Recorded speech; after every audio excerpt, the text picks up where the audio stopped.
Hello and welcome to Wisdom and Productivity, the podcast of Dr. Efraín Martinez.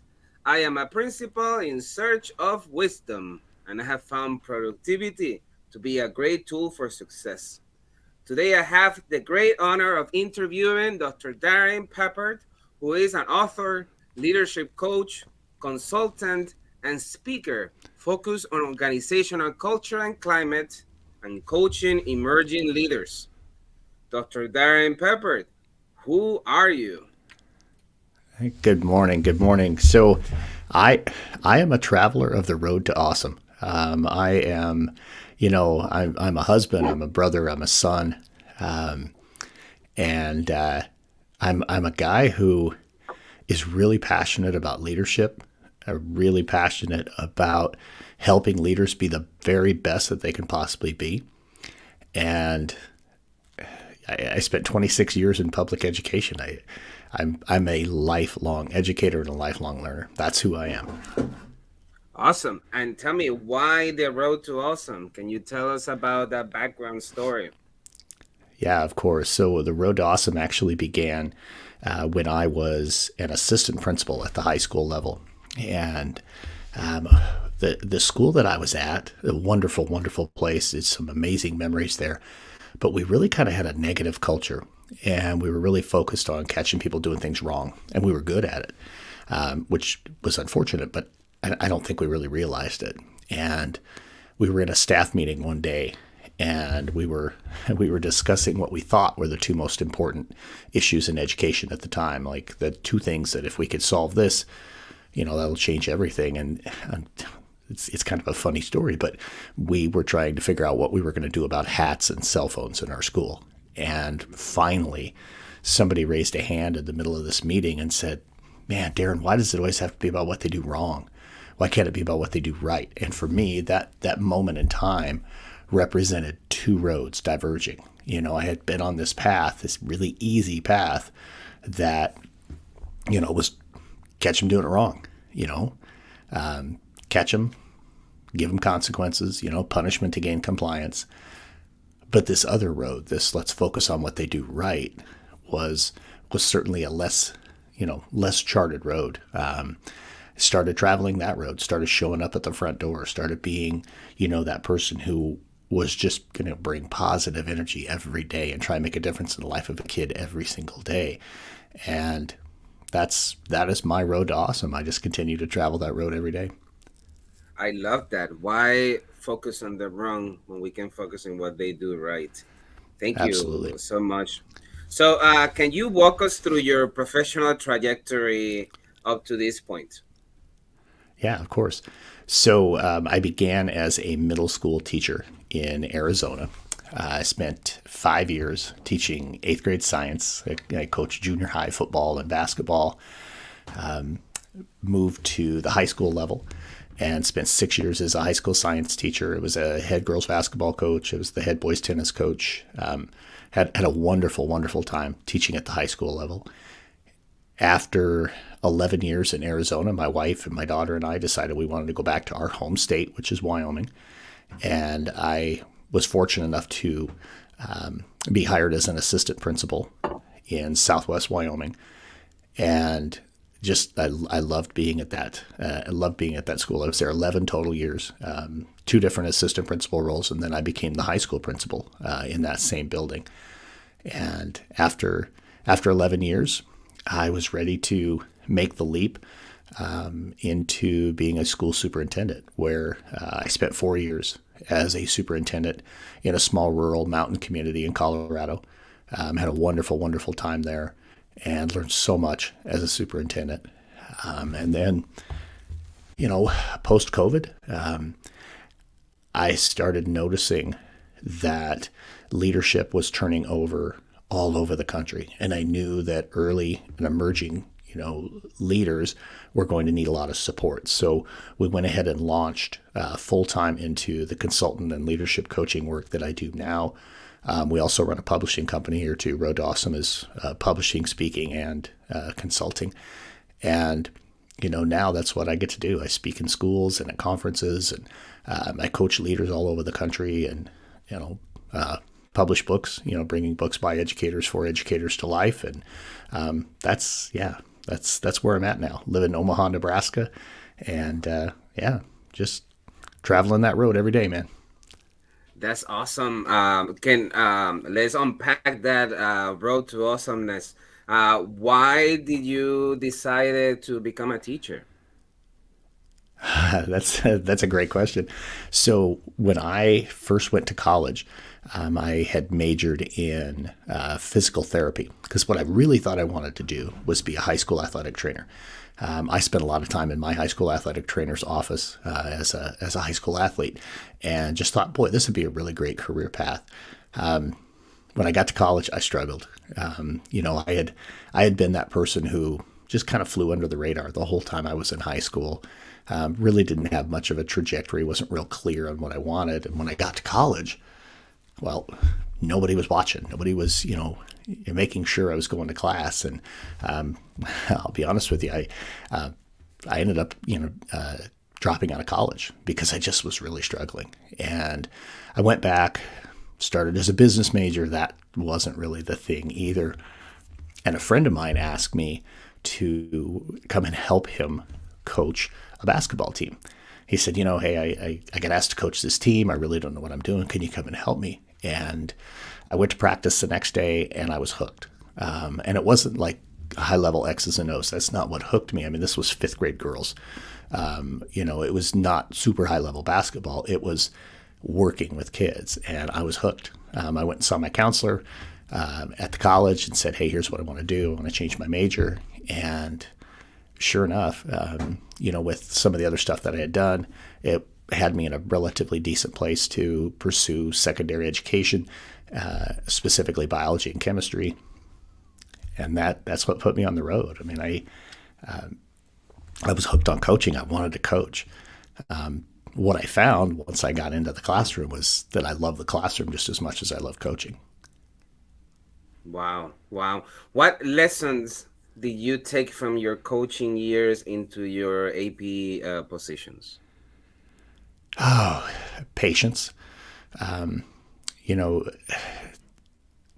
Everybody, puts a plan together and everybody feels like, hey, this is exactly how things are going to go. And as a coach, you've got your game plan and then the ball goes in the air and all of a sudden things change. You can't always stick to your game plan. You've got to be willing to be flexible and you got to be patient and watch things kind of play out. And what I learned, when I stepped into that assistant principal role, and I guess one thing I didn't share was my primary role as an assistant principal when I first started was discipline and attendance. So, I mean, it was all about, handling, those disciplinary notices that came across my desk and, catching up to kids who weren't necessarily attending class like they should and that kind of stuff. And, you're not going to see results overnight. It's very similar to coaching a team, whether that was, coaching, boys tennis or coaching girls basketball. We don't change overnight. We change slowly over time. And in that role, I kind of had to, take that perspective of, let's not assume that this is going to change immediately. Things are going to take time. You got to continue to, push and invest and be real clear about what you care about and what you're trying to accomplish and that kind of stuff. And that was definitely one of the biggest things I think I took away from that was just don't expect it to change overnight because it won't. Beautiful. And then you become a principal. Similar questions.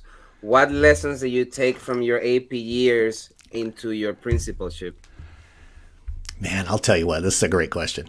Because when I moved from my assistant principal office to my principal office, it was a 40-foot move from one office to the other. It might as well have been 400 miles because the two roles were completely different. And the role that I had been in before becoming the principal was not discipline and attendance anymore. I was in charge of curriculum and instruction. And so in many ways, I was the instructional leader of my school.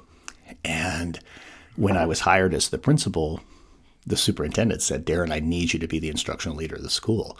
Well, Doc, I already was. And so I'm like, so what does that mean?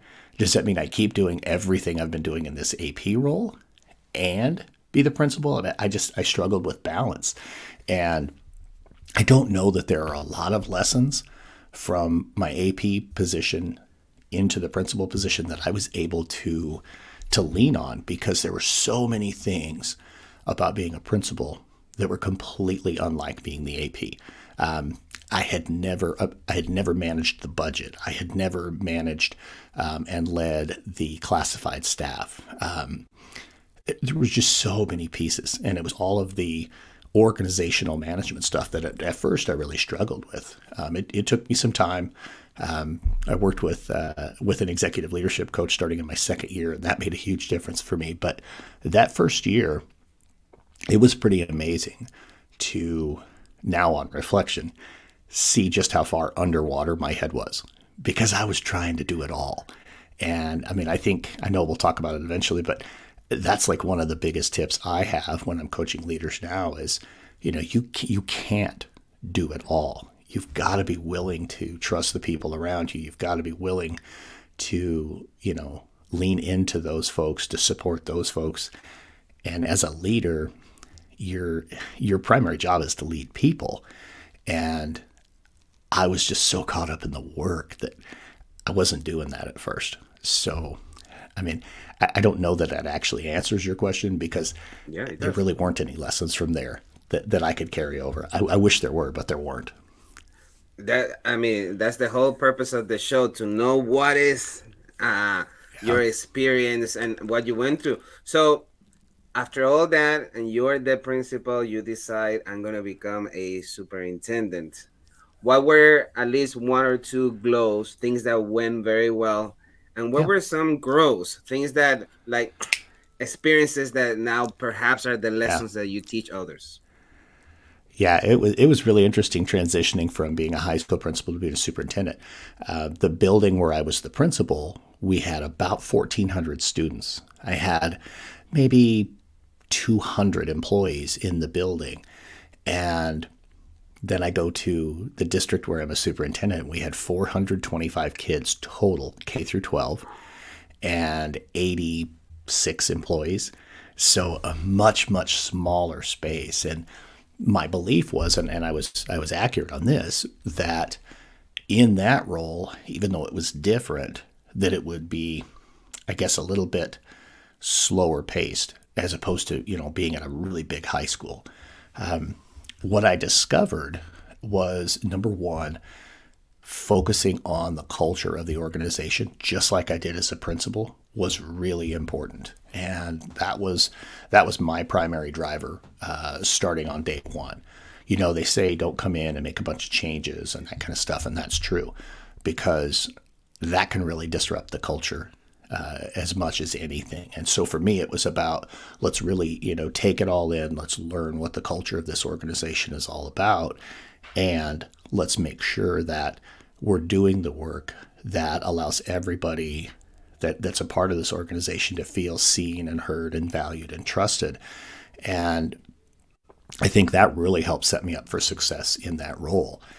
As far as the grows, just simply switching states. There were so many differences between the accountability systems, budgetary systems, just so many things that, I was about 4 hours away from where I had been the principal, and it was a tremendous difference in the two states and in how the two states approached educational funding, as an example. And like I said, with the accountability stuff. So I had a lot of learning to do. I had a lot of networking to do to really build the relationships with the people that I needed to be connected with in order to be successful as a superintendent. One other area that I'll talk about is, as a principal, once I got my feet under myself and really felt like I was now really leading as opposed to just putting out fires, I loved coaching the emerging leaders under me. My assistant principals, my department heads, any of those people who were, walking that same path or starting to walk that same path and were doing internships with us or whatever. I love coaching young leaders. And I thought stepping into a superintendent role, oh, this is going to give me even more opportunity to coach leaders. Boy, was I wrong. As a superintendent, you just don't have that time. There's so many demands on your schedule that don't even touch like instructional leadership. I really wanted to be an instructional leader, and I was able to a small degree, but with all of the other pieces that go into being a superintendent, I just didn't get to coach the leaders in my district as much as I wanted to. So that was definitely a learning moment as well. And I wish that it would have been different, but that's just the demands of the job. Makes sense. I transitioned from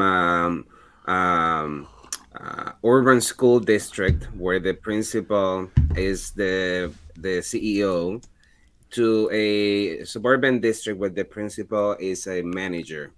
And it was very tough for me because it didn't cross my mind to see board meetings, to see and read documents. I just assumed it was going to be the same.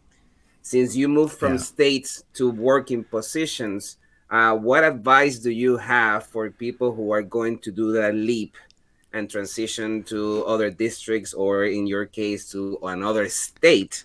What advice, what lessons learned do you have to share? Yeah, I think a big part of it is, making sure that you understand policy, make sure that you understand procedure. And like you said, when we make the assumption that, oh, it's this way or it's this way, that's not always going to be the case. There's the old saying, there's, no such thing as a stupid question. And so ask a lot of questions. I spent a lot of time on the phone early on in my superintendency with the Colorado Department of Education, just trying to learn all of the different ins and outs. The other thing too is trust the people around you that have that institutional knowledge. I was really blessed with a human resources and finance director who had been in her position for over 30 years. I mean, when it came to school finance, Martha knew it inside and out, and I really appreciated that about her. Plus, because she had been in the system, like I said, for over 30 years, she carried a ton of institutional knowledge. And so I really leaned into conversations with her. And, when we come into a new role, especially as leaders, I think sometimes we think we are supposed to know it all. And that's just not very realistic. And I think that was, I know that's one of the things I struggled with when I transitioned into being a principal, because I thought that, hey, I got to know it all. I got to be Superman here. I got to solve everybody's problems. I got to do everything for them. When I transitioned into the superintendent role, having gone through that struggle, I didn't make that mistake a second time. It was, yes, I bring a lot of knowledge and a lot of experience, but I also don't know everything that this district has been through. I'm just now jumping into their story.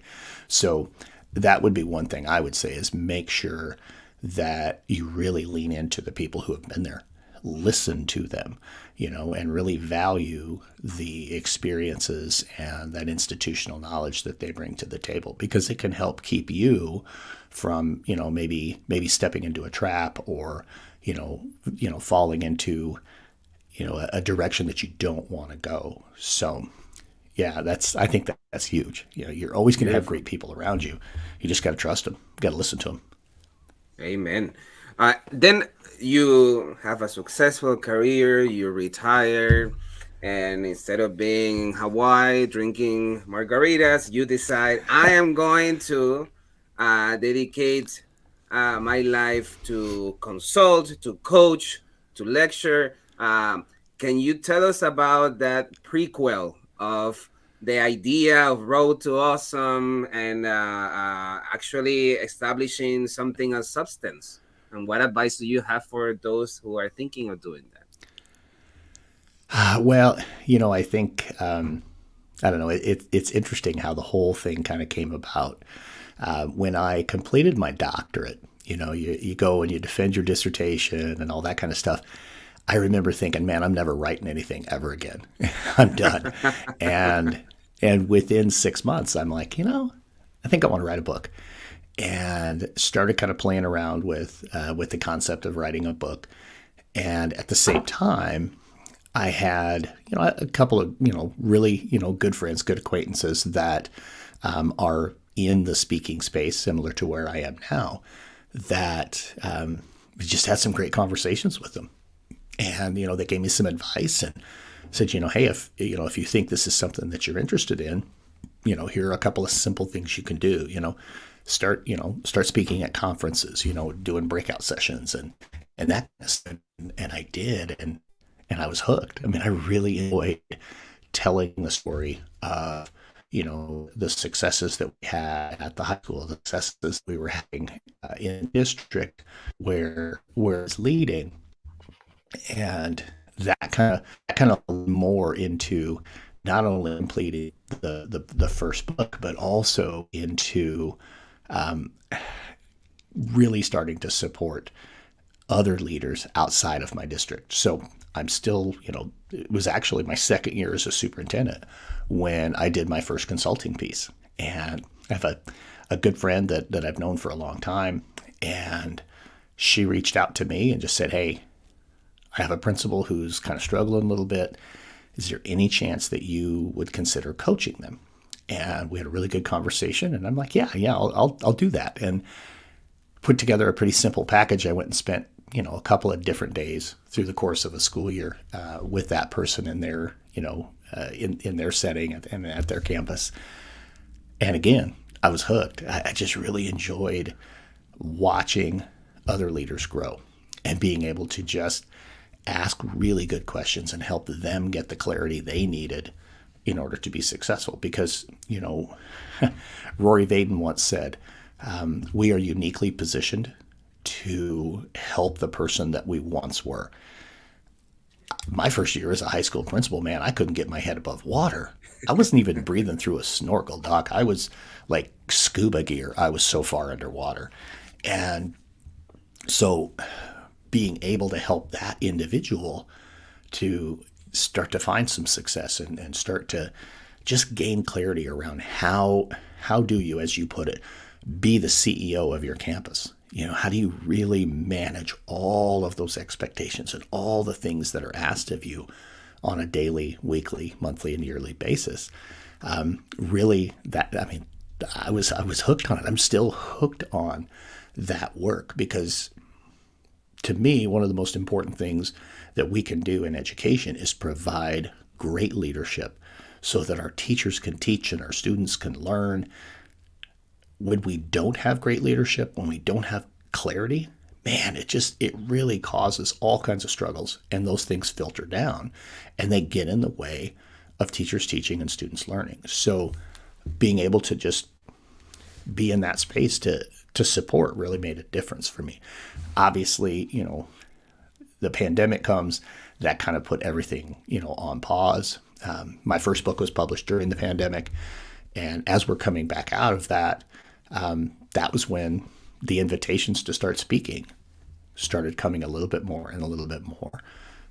We launched our publishing company in my last year as a superintendent because we knew we wanted to be able to transition into this. And, one thing I'll not necessarily correct you on, but maybe redirect is I'm not retired. I have never officially retired. I just consider myself repurposed at this point in time. I'm neither old enough nor wealthy enough to just be sitting on a beach in Hawaii. Although, I'd love to do that. But for me, it's about how do we help all of these new leaders?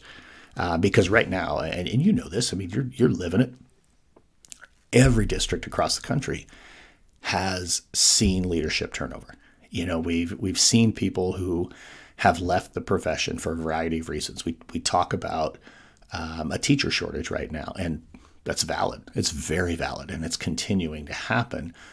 But it happens for a number of reasons.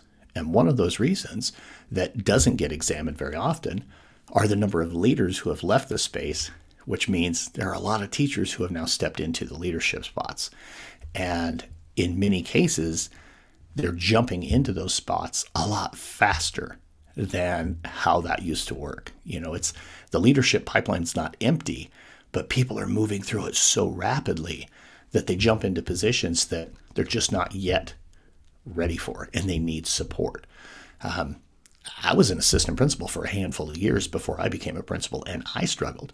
So leaping right into principalships, going right over some of those other steps that so many others, have taken. I mean, it's not that they're not going to be good at the job. It's that there's so much difference. I mean, the skill set of a principal versus the skill set of a teacher are two completely different things. And just because you're a great teacher doesn't mean you can step right in and be a great principal. It takes a lot of work. It takes a lot of support. It takes a lot of coaching. And that's where, for me, just the more I was seeing it, the more I felt like I can help here. I can make a difference here. And that's when we just decided, hey, we're going to do this full time. Oh, I love the story of your why. Thank you so much for sharing that. So, Of course. Darrin, like in Back to the Future, if you could go back in time to any of the positions that you have held, what would the Darrin of today tell the Darrin of back then? Oh, I love that question. I would go back to when I was a high school principal. I'll be honest with you. I identify as a recovering high school principal. I mean, to me, it's the greatest job I've ever had. I loved it, but it was also a struggle.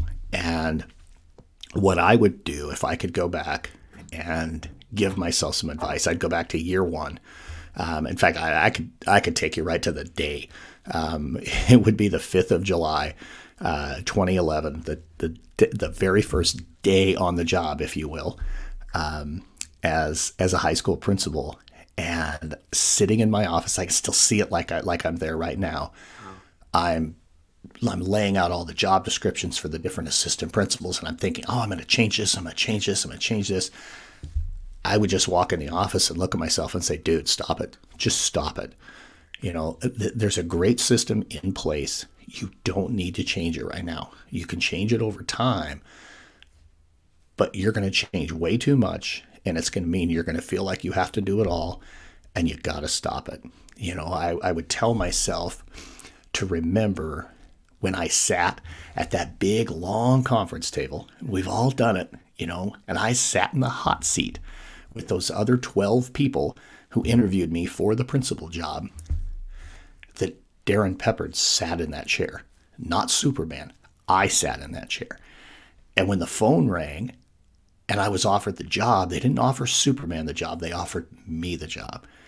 And I'm the one who said yes, not Superman. So don't try to be Superman.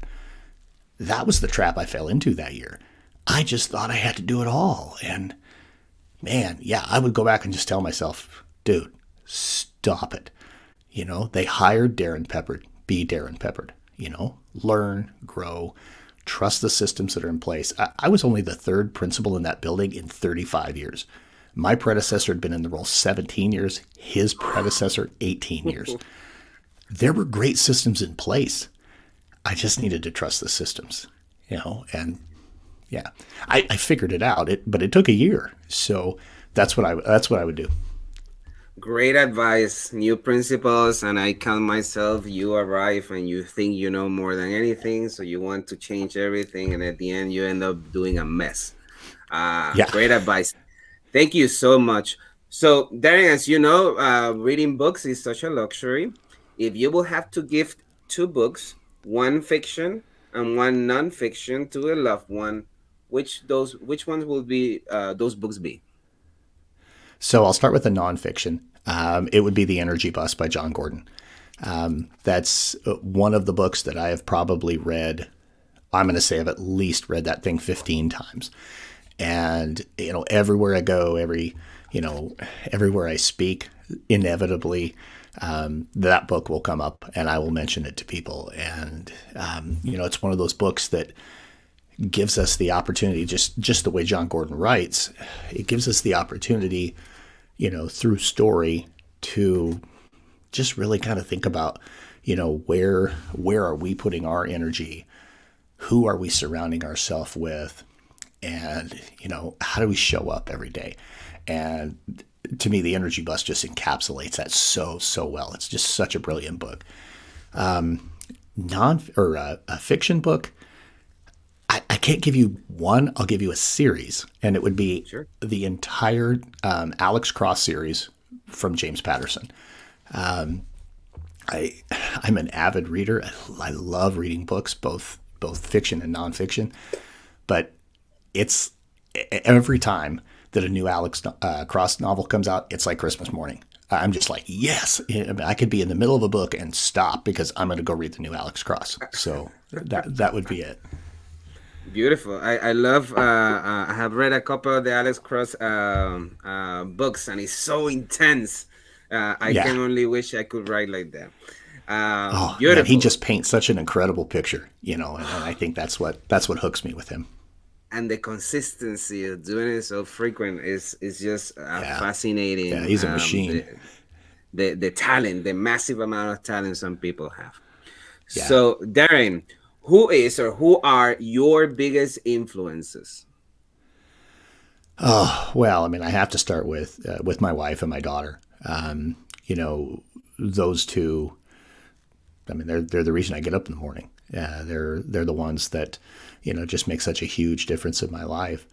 And I mean, that's my everything. I'll tell you from a professional perspective.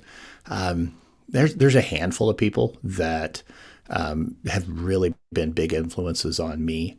I'll start with I'll start with a guy named Eric Lillis, who is he's a superintendent in Arizona at Kingman Academy of Learning Charter School. Eric and I met on day one of New Teacher Day, my very first year teaching, and we've been really great friends, best friends ever since. And he's the person that I still will pick up the phone and, hey, I'm wondering about this, or he'll give me a phone call and say, hey, I'm kind of struggling with this a little bit, just give me some insight, or what do you think? The Probably the best thing that I did when I very first started as a principal, me moving from AP into principal meant there was an opening and I had to fill it. And I called Eric and said, look, I know you're in Arizona, I'm in Wyoming. This is probably a little far-fetched, but I've got a position open. I really want you to apply for it. And he did, and we hired him. And having him and his experience, because he'd already been a building level principal, having him there made such a difference for me, because he was very much a, kind of a grounding individual of, okay, hey, let's slow down here, or let's think about this. And, that relationship has continued to this day. There's a bunch of others. I mean, I would tell you the whole reason that I'm in the speaking and consulting space is a guy named Steve Bowler, Stand Tall Steve. Met Steve many, many years ago, and he was the one that kind of reached out to me and said, hey, I know you kind of have an interest in this. How about I help you? He's been a huge, huge help to me. And then just one other that I'll mention, who has been very much a mentor to me in this entire process in the speaking industry and that kind of stuff, is a guy named Tom Cody. Tom has been really huge. Just again, because he's been doing it for a long time, we always benefit from having some type of a mentor. And he is definitely, one of those people who's been a big, big supporter of mine. Beautiful. Thank you so much for sharing that. We are nothing without our influences. And it's such a key question in the show because we start understanding how people are who they are when we understand Yeah. their background story. So all of us at some point have felt that we're not good enough, that we're not smart enough, that that's not for me, that's for others. And psychologists call this imposter syndrome. How do you address imposter syndrome, and what advice do you have? Man, it's something that we all struggle with, right? We all question, am I really good enough to be in this position, or, you know, am I in over my head, or whatever? I would tell you, what I do, and to this day I do that, and that is, never compare somebody else's middle to your beginning. I think about, just the space that I am currently in and the work that I currently do. There are others who have been in this space longer than me that, their level of success right now is where they are on their path. Where I am is still very much at the beginning of my path. And I remind myself that all the time. I'm not going to compare myself to this person or to that person. I'm going to be the best me that I can be and just continue to work and grind and get better and get better and get better. And, I have no control over anybody else, just myself. And so if I stay focused on me and continue that mantra in my head, don't compare anybody else's middle to your beginning.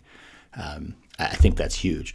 And that would be advice I would share with people too is, if you're looking at, a place you want to be in your career, maybe that's, in a leadership career, you want to be a principal and you're not there yet, or, you're early in your career as a principal and you're seeing other principals and the success they're having, or even, in the speaker or consulting space, and that's where you want to be. And maybe you're just starting out or something like that.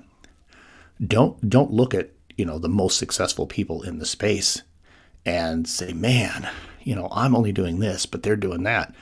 Hey, they were at the beginning of the road once too. You got to remember we're all traveling the road and we're all in different places on the road. So again, just don't compare anybody else's middle to your beginning. Just focus on you. What a great advice. Don't compare someone's middle to your beginning. Beautiful. Great quote. Let's celebrate the Teach Better community.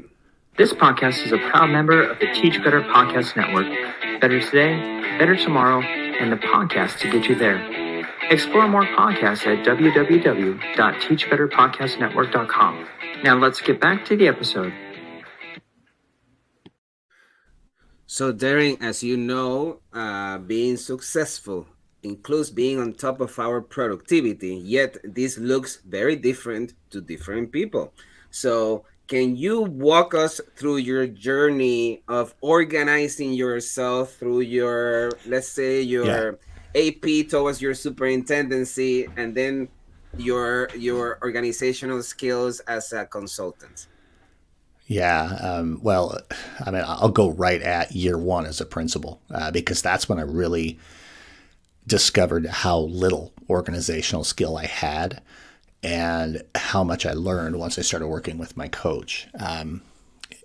When I very first started with a coach, it was amazing. He had been a principal for a long time, and he came to my school, and we met in the parking lot on a Monday, probably, 7:15 in the morning, and we walked in the front door together, and from the front door to the door of my office, I probably had 7 or 8 teachers stop me. Oh, Darrin, I need this. Hey, I got a quick question. Probably 3 or 4 students. Hey, I need to visit with you about this, that kind of thing. My secretary, Darrin, this. My push pin board right outside the door was littered with notes, and I had a group of angry parents waiting. In school leadership, we just call that Monday, right? Yes. But by the time I got everything, all the fires put out, I turned around and my coach isn't there. I'm like, what in the world's going on here? What is he doing? And my secretary, Marilyn, said, yeah, Tom said he's headed for room 315. Grab a notebook and get yourself down there. And I went down there and he's doing walkthroughs. And I'm like, dude, I don't need anybody to teach me how to do walkthroughs. I know how to do walkthroughs. I'm upstairs putting out fires. What are you doing? And he pulled me aside and he's like, you need to stop being a firefighter and you need to start being a leader. And you have to focus on what's going to make a difference. You are supposed to lead the building. And if you're going to do that, you've got to get in classrooms. And I remember thinking, well, yeah, but there's so much other stuff that I have to do. And that's when I discovered, holy cow, I have no systems in place to actually manage my time, to help me be focused on what needs to happen. And so here are a few of those things that really made a difference that I learned from my coach. And this is now what I really help leaders with when I'm coaching them. Number one, it starts with your calendar. If you have clarity about what really matters, and you've got to have clarity, then your calendar should reflect it. If you're not sure where your priorities are, just go back and look at your calendar. Look at the last month on your calendar. Look at the last 2 months on your calendar. Where are you actually spending your time? Are you spending it on what you believe to be important, or is all that other crap getting in your way? So really, take control of the calendar and empower your secretary.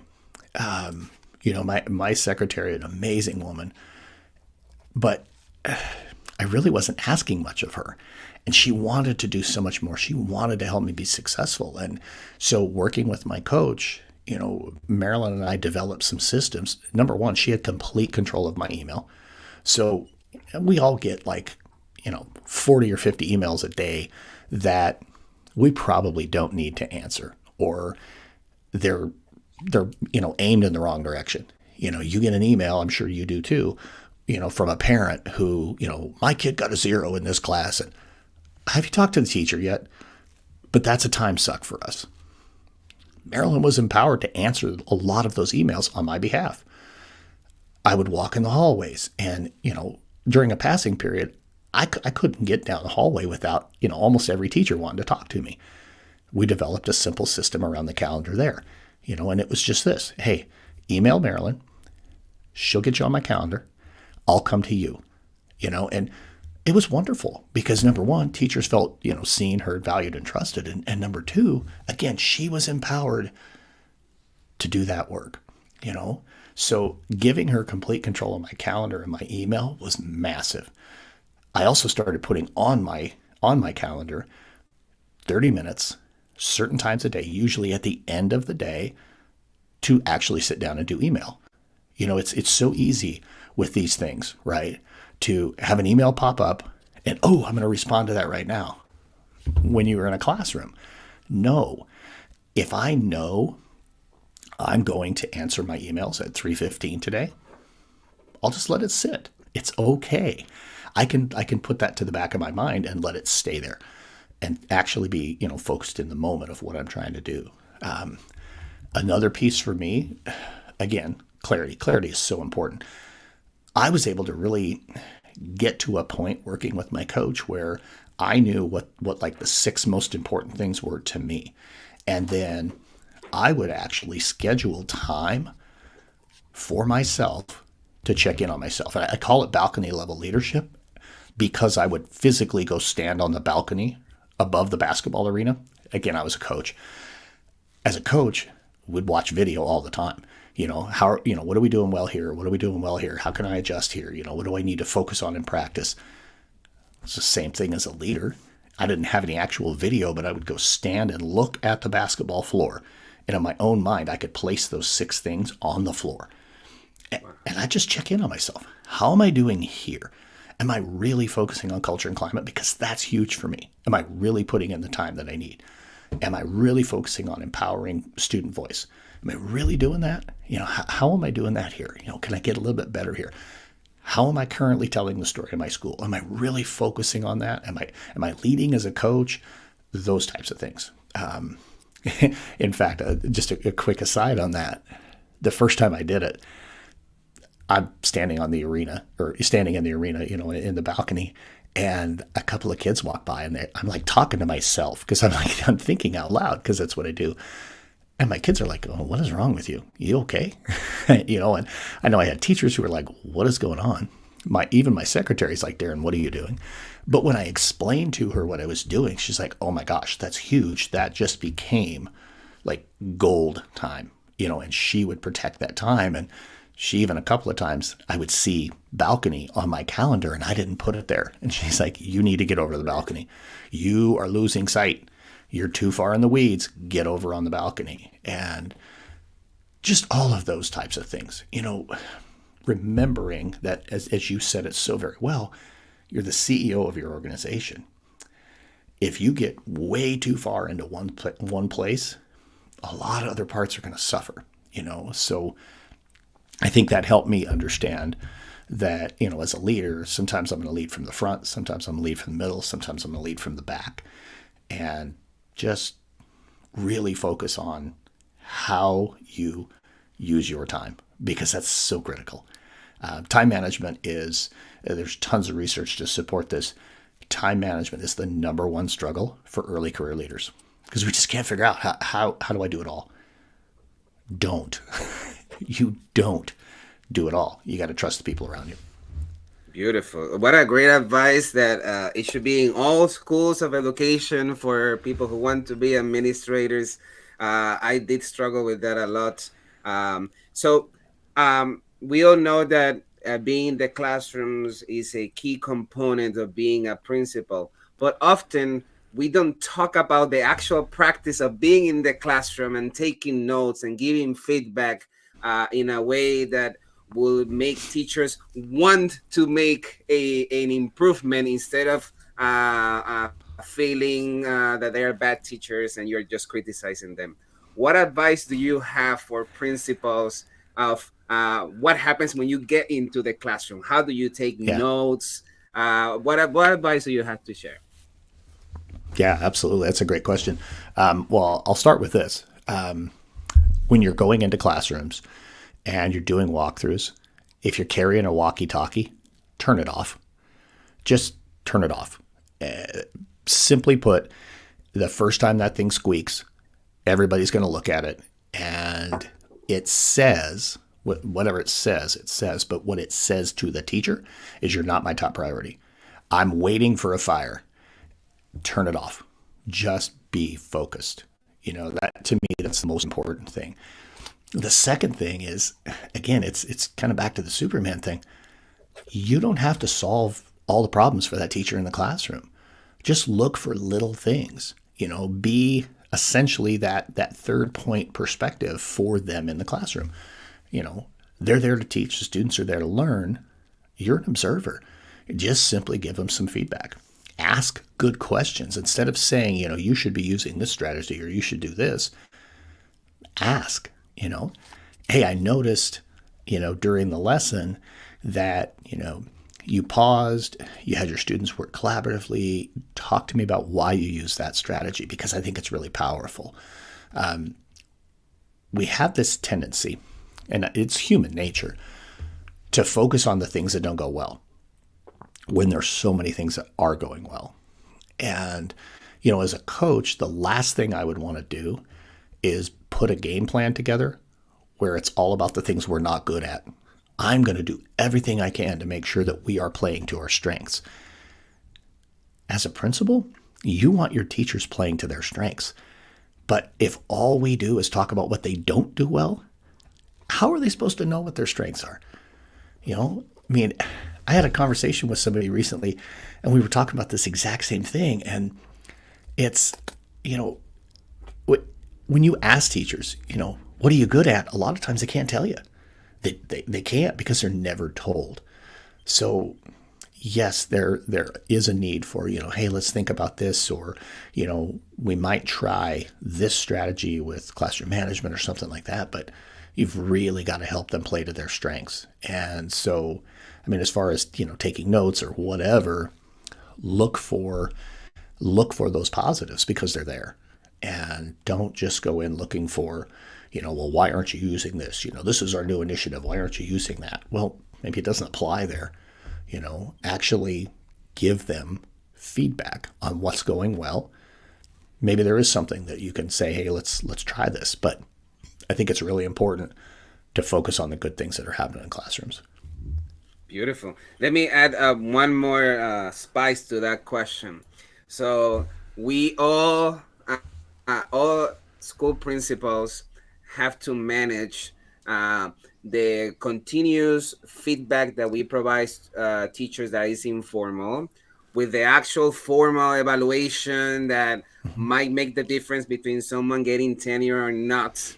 And sometimes when we have to evaluate a teacher that is just not making the cut or not meeting the needs of the rubric, we have a lot of difficulty because when we are sharing all this positive stuff, and then you have to like it is such a struggle that sometimes At least I personally feel, oh, I wish we didn't have to go through that because it ruins sometimes the relationship with the teacher. What advice do you have on how to address that real life issue? That's such a good question because that's something I struggled with too. Um, we as educators, I think we want to see everybody be successful, and sometimes we, as a result, we sugarcoat things. We're not as direct as we need to be. And I think there's this really difficult balance between, what's on the rubric and, what's in the individual's heart. You got to be honest. I mean, that's the truth. But you have to, you said the word, I mean, it's relationships. You have to be able to lean into that relationship and do everything you can from the very beginning to build a relationship of trust, a culture of trust, where when you are having those difficult conversations, it's a little bit easier because they already have that level of trust. If that trust doesn't exist, it's not going to come across good no matter how you say it or what you say. So be honest, but also make sure you have your documentation in order. Make sure that you have, good, clear evidence that what you're saying about this individual, you can actually defend it. It can't simply be, I'm fed up with this teacher. This is what we're going to do. That will never stand up. It just flat won't. So, definitely approach things with a coaching philosophy in mind, but make sure you're documenting it all the way through the process. That, hey, we had a conversation on this date. This is what we talked about. I suggested that you use this. Haven't seen evidence of that. I've been back in 3 different times. Haven't seen evidence of that. And then ask them, what evidence do you have from times maybe I haven't been there?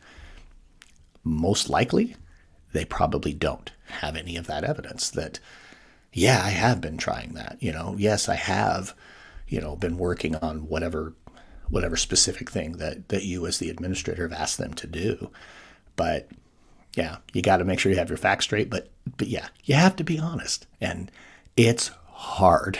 That's why they call them hard conversations, because they are hard. But as the leader of your school, you have to be willing to have those tough conversations. Amen. Another productivity question. At the end of the week, or at least once a month, principals send these newsletters home. And, those messages have to perhaps have a mixture of things that parents need to know and kind of inspirational. What advice do you have for principals who at some point during the week have to sit down and actually write something to the families?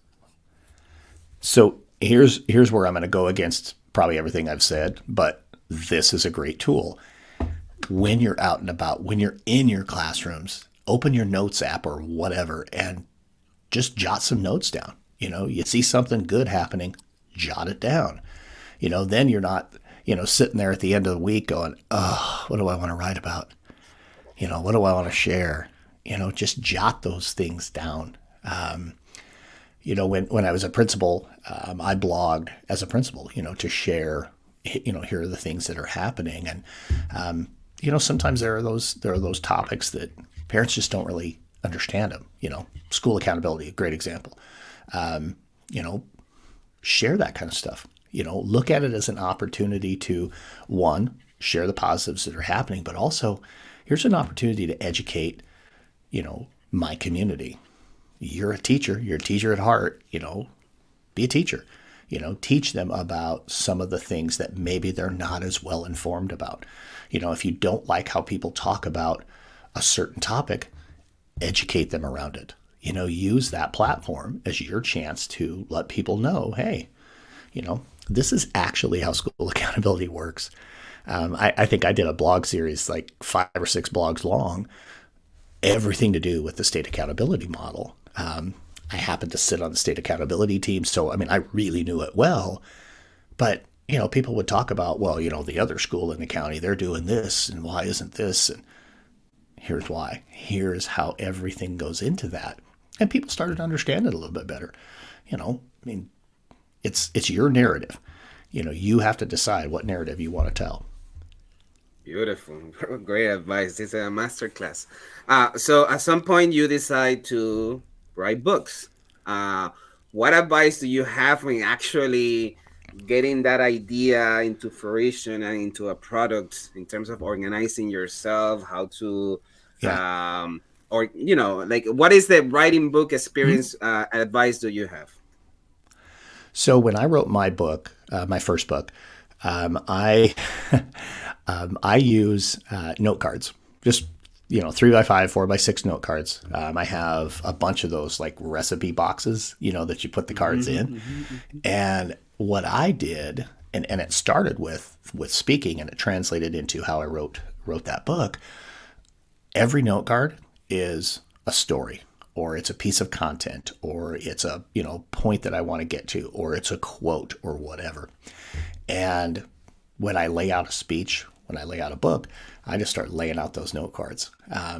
Actually, when I wrote the first book, I took painter's tape and I taped it up backwards I had this big, huge wall in my house in Colorado, and just put a bunch of strips of tape vertically. And then I just started taking my note cards and started like sticking them up, like, okay, this story will fit here, and then this will go here, and this will go here. And, okay, this makes some sense here. So essentially each strip of tape represented a chapter.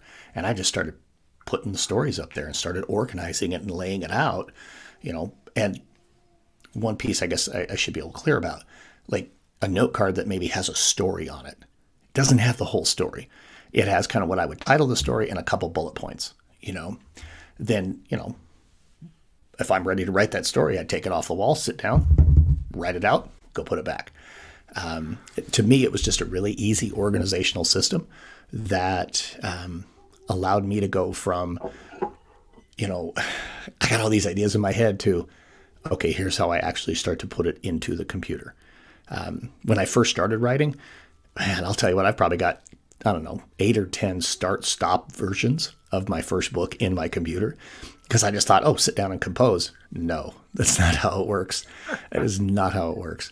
Yeah, develop some kind of system. Like I said, for me, it was the note cards. I still use the note cards. When I did my new book, it was right back to the note cards. Here's how we're going to do that.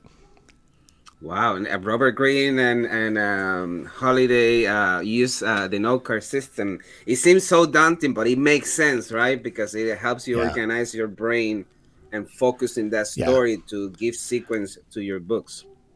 Yeah. Beautiful. Well, and I'm a guy who is not, I mean, still, I mean, I can tell stories about organization, but I'm not type A. I'm as far from type A as they come. So I need those types of systems in order to be successful. There probably are people who could just sit down at the computer and just boom, just compose and just blast out a book. I'm not one of those people. I need to have that something to keep me organized. That's awesome. And what advice do you have, or your experience when you have to design a keynote or a breakout presentation? What lessons have you learned with time? Well, it's right back to the exact same thing with how I write the book, is using that note card system. And to me, I think, and this is true of a book, but definitely in a speech, I think there's 3 things that you want to accomplish if you're going to have a great speech, something that's going to be memorable, whether it's a breakout or a keynote or whatever. And, number 1 is make people think. Make sure you've got 1 or 2 points in there that really make people think. Number 2, touch their heart. We get so caught up, I think, in speaking and in book writing about, the content or I thought there had to be some magic formula in leadership, for my book to be good. No, people want to hear your stories. That's what they want to hear. Those are the things that invoke the senses, not, oh, well, this piece of content. I mean, yes, that stuff's important, but there's a story that goes with it. So that's number 2, is touch their heart. There's got to be a story that can touch their heart. And then number 3 is make them do something. Like, move your audience to motion. Like, okay, I'm inspired by what you just said. I'm going to go put this in motion. I'm going to go do this one thing, whether it's, hey, it's something exactly that Darrin said, or when Darrin said something, it made me think of, oh, I could do this at my school. Make them go do it. If you can do those three things, you got something good. You got it.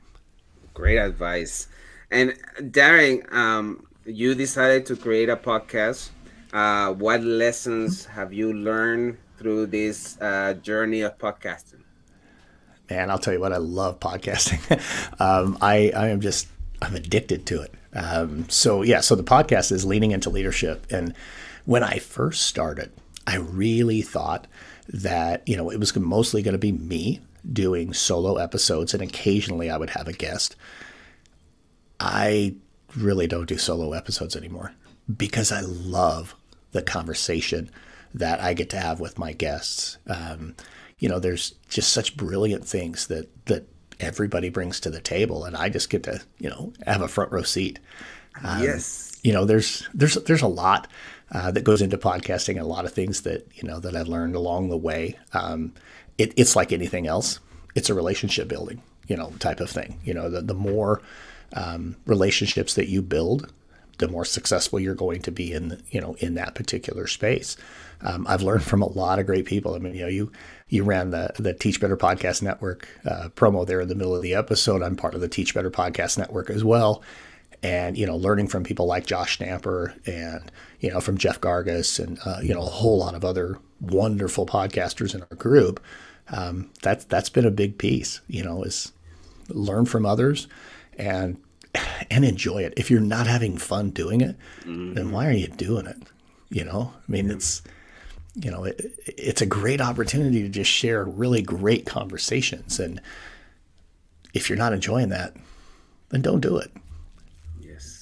Yes. I started with a blog, and every second sentence I was like, no, I meant this. I'm supposed to do that, and I was really disliking it. And I have found with podcasting that I guess this joy of learning from others and just talking, just having a conversation with either myself or someone is such a beautiful artistic journey.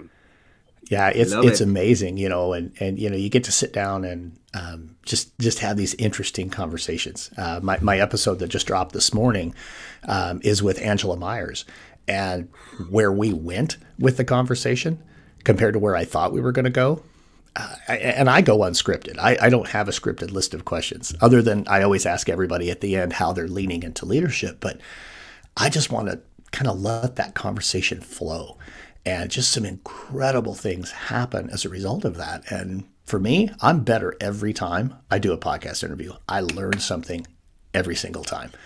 And okay, so I guess in a selfish way, Doc, it's a way for us to continue to sharpen our own saw. It's so true. It is so true. Amen. So, Darrin, when the curtains close and Dr. Darrin Peppard takes out his cape, what do you do for fun? I'm an avid golfer. I'm a lousy golfer, but I'm an avid golfer. I love playing golf. That's my number one thing. I love to get out and play golf. Working from home, and my wife does too. She's pretty much the book side of our business is her. We're home with our dogs. So, we get our dogs out for walks and, that kind of stuff. Love working, in the yard. We actually, when we moved to Omaha, we bought a house that's now 97 years old. And so we're just really enjoying doing some of the kind of the restoration type of work and that kind of thing. We really enjoy doing that. And I'm a Jeep guy. So, being out in the Jeep, it's going to be a beautiful sunny day here. So I'm sure I'll have at least the front tops taken off and, just get out and have a good time rolling down the road in the Jeep, man. That's how that's what I do for fun. Awesome. In the road to awesome. Awesome. Fantastic. I love it. Darrin, this has been such a great conversation. Any last thoughts you would like to share with the listeners and viewers of the show? I guess I just would reiterate clarity. As a leader, just Really figure out what truly matters to you. What do you truly expect of people? And what do you expect of yourself? And then be intentional. Align your calendar, your words, your actions, how you allocate your time to those things that you really care about. And that's when you'll move from firefighter to leader. To me, that's what it's all about. Wow. Darrin, such a luxury to learn from you. Thank you so much. Well, thank you for having me on, man. This was a great way to start my Sunday. Amen. Have a great Sunday. You as well. Thank you for listening to Wisdom and Productivity, the podcast of Dr. Efraín Martinez. Chulo. And LS.production. Chill out.